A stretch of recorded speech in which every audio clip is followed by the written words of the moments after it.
Hi, cities. How are you doing? Welcome to Cimnanya. Thank you so much for the support. Hope you all are doing great. So I came across this video, right, where a black woman was asking, trying to find out if some white people actually sat down with their parents or their grandparents to talk about slavery and what they did. Did they participate? What were they doing during that period? And I think this question is very, very, very vital because some of them have decided that some questions are not for them because when you ask them the question, it hurt their feelings. But at this point in time, there is nothing like hurting people's feelings. Truth needed to be said, or the question needed to be asked, right? So when she asked that question, so he was like, so all I am supposed to be doing with my grandparents is to sit them down and start asking them question. You look so good.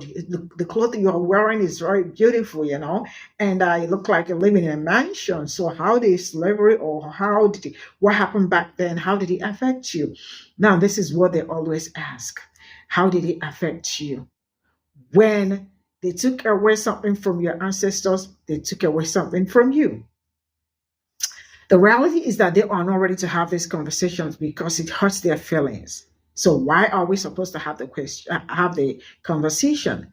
But one thing I am going to do, I will never do this time around, is to make people comfortable and make myself uncomfortable. This question is really very vital. What did your grandparents did? And then coming out to say that like it was his foster parents, black people that raised him. What happened to your grandparents? Why didn't they raise you? Let's get into this. People, do y'all ever ask your grandparents or parents if they ever attended any lynchings? Bro, of course. Come on, baby girl. Don't you know that my favorite thing to do is to sit my grandfather down in the living room and talk about past racist shit that he went through 49 years ago, 28 years before I was born. God, dude. Come on, don't you know that that's what we white people do? Reminisce on the good old days of lynching and racism? Listen to yourself. We don't even talk about shit like that. It's the furthest thing from our minds. And honestly, look at you. Some good-looking ass Redbone, nice-ass clothes, nice-ass hair, looking great, as if you've ever truly struggled. Jesus Christ, you look like you were born in a multi-million-dollar house, for God's sakes. I'm not trying to sit here and say that you've just been given the silver spoon of life, but chick, really? Maybe this is why the racist mindset is continued in that community and not really ours. So Trellis, this you? Yeah, of course it is. So you're a prime example of how you can be white, raised in proximity to black people, and still be a bigoted racist bastard. Oh, what am I talking about? Hold that thought. Listen, I gotta clarify just a little bit. I was in foster care all my childhood life, and from age 15 to 18, I lived with a black family. So essentially, that was my whole time in high school, and that's where a lot of cultural impact had a lot of impact on my life, right? And so the only time I personally have ever heard the term Redbone be used is by another black guy complimenting. So allow me to clarify something in your pop-up book understanding of the English language. You said another black guy. That would imply that you were a black guy. And you are not. But I digress. See, here's the thing, Trellis, and maybe that proximity to being raised in your formative years by a black family will help you understand this. You thought you ate, didn't you? But you didn't eat anything. You didn't do anything but prove her point. Proving the point that white people, even those raised in close proximity to black people, do not sit down and have these discussions with their parents or grandparents about racism in this country, how we got here, and their part in it, and how do we get out of here. Because you don't care how we got here, because you racists benefit from it. Oh, why did I call you a racist when you made it a point to let us know that you were raised by a black family? Because you also made it a point to let us know that you are a racist. Even in the South, in some racist-ass people, we still don't grow. I know people who tote Confederate. Since you didn't like her question for your grandfather, try this one. Ask them, why did you have to be raised by a black family in the foster care system? This is all I got from this video. The reality is that one thing I have noticed about is that they are not ready to figure out why there is a problem and a way to solve the problem, right?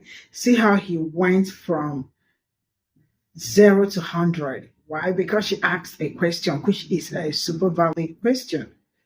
What did your parents, grandparents did back then? Let us know. Did you ask that question? Did you sit down to ask them that question?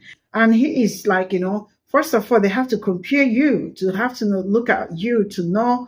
I mean, like if the suffering is showing on your face, if the suffering is not showing your face, of course, you never experienced it, or people, or your parents, or your grandparents never experienced it. These people really need to learn how racism and how slavery worked. I am sure they knew, right? But they will continue rounding and moving around and all that because that is what they know how to do best. And he said that, black parents raised him, right? Why did they? I love the fact that Nathan asked him that question. I need an answer. When I say I need an answer, I really do need an answer from you because you all are so good at gaslighting black people. You all are so good at waking up to gaslight yourself, asking how it looks like you woke up from $1 billion mansion and you never experienced anything. Now they absolutely forgot that you are an extension of your ancestors. That is something they forgot. Most of the things that affected your parents ends up because the wealth you all took away from their ancestors or the wealth that were supposed to pass around, like that was supposed to be passed to them, you all took out of it. Reducing the wealth. When black people talk about reparation, you jump up. You did not do anything, but your ancestors did. You people are not ready to have, one thing I have noticed with majority of them, they are not ready to have conversation when it comes to race because it makes them uncomfortable. Why would it make them uncomfortable? It makes so uncomfortable. But I am not going to make you comfortable and make myself uncomfortable. We both got to be uncomfortable together because that is how we roll in 2025. I ain't nobody telling me that when you go high or when you go low, I am going high. We are absolutely going down low together.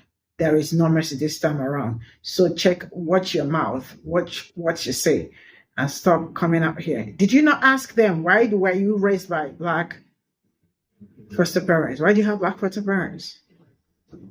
See all of my negative. Bye for now.